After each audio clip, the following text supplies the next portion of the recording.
Tervist, armas rahvas! Oleme siin kodustes oludes ja mõtleme Eesti leiutajate peale. Oleme meestega ja ka naisleiutajatega seda asja arutanud, kuidas võiks need asjad targasti Eesti riigis seada, et inimesed, kes leiutavad, uusi tehnoloogilisi lahendusi välja mõtlevad, saaksid ka tuge ja tunnustust. Nõnda nagu mujal arenenud maailmas on kombeks.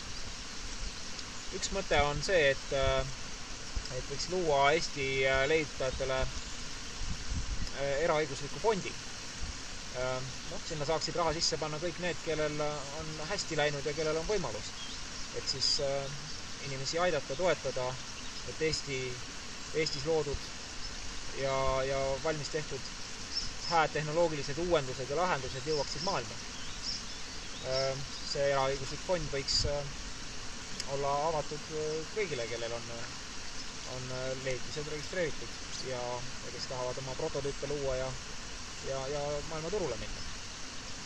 Alternatiiv sellele võiks olla ka riiklikult loodud meetmed, mis aitaksid juba leiundust toetada rohujuure tasandil. Ja selleks ma usun, et ka Majandusministeeriumi ja Justiitsministeeriumi vahendusel võiks ka need meetmed luua, et see olukord võiks tõesti paraneda Eestis ja inimesed saaksid tuge ja julgustust oma ettevõtmistes. Et Eesti jõuaks maailma ja Eesti oleks üks tubli ja innovatiivne riik, kus inimesest lugu peetakse.